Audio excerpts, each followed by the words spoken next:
atheist voter. I represent millions of atheists and non-theists around the country, one of the fastest growing voter blocs. And you said earlier that you want to stand up for religious freedom and all of that. My question is for atheist voters that are looking for somebody that will uphold their rights as Americans and not pander to a certain religious group. I just noticed your recent ad. It mentioned nothing about policy. It mentioned nothing about ideas. And it simply talked about wanting us to follow faith and find God and go to heaven and things like that, which is fine for those people that align with you. My question is, how do you plan on upholding our rights and focusing on non-theists? And you know, because there's talks in our community about you running as pastor-in-chief instead of commander-in-chief. So I'm curious your thoughts. Well, first of all, as I said during my speech, you have a right to believe whatever you want. You have a right to believe in nothing at all. You most certainly have that right.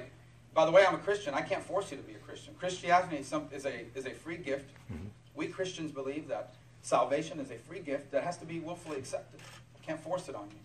So you have a right to believe whatever you want, and I congratulate you on believing whatever you want. Right. I'm going to share my faith, especially when I'm asked, because my faith influences who I am in every aspect of my life. First of all, I believe you can't really understand America unless you don't understand. If you don't believe that Judeo-Christian values influenced America, you don't know history. I'm not saying you, I'm just saying in general. This nation was founded on the principle that our rights come from our Creator. If there's no Creator, then where did your rights come from? And so that's why it's important for us to understand that. And we're going to protect the rights of Americans to continue to believe that. We're also going to have a country where no one is forced to violate their conscience, which means no one's going to force you to believe in God, but no one's going to force me to stop talking about God.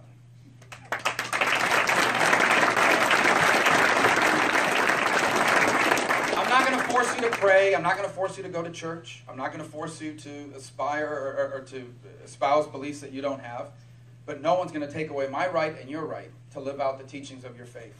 No one. And I'm president.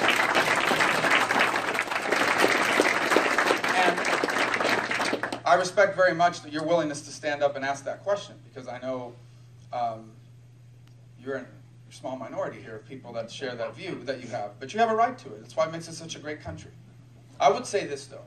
You shouldn't be worried about my faith influencing me. In fact, I think you should hope my faith influences me. Here's why. You know what my faith teaches me? My faith teaches me that I have an obligation to care for the less fortunate. My faith teaches me that I have an obligation to love my neighbor. My faith teaches me that I have an obligation for those who are hungry to help try to feed them. For those who are naked to help clothe them. My faith teaches me I need to minister to those in prison. My faith teaches me that if I want to serve Jesus, I have to serve each other. And I think you should hope that that influences me. And I want to be very clear about something. And not only am I a Christian, and not only am I influenced by my faith, but it is the single greatest influence in my life. And from that, I'll never hide. And I'll tell you why. Because I know that if I'm lucky, I get to live to be 85 or 90, depending on what life expectancy becomes with all this new medicine. But I'm more interested in eternity and the ability to live forever with my Creator. That you don't believe in, but I do. And that's what I aspire to more than anything else. That's why I believe the most important job I have is the job of a father and a husband. More important even than the presidency.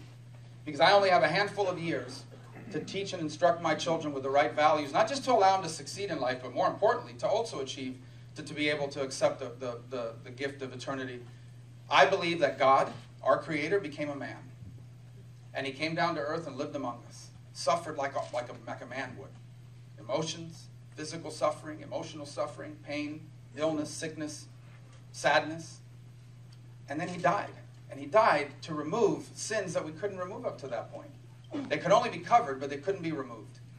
And as a result, I now have the free gift of the opportunity to live forever with my Creator. And I believe that passionately, and it influences every aspect of my life.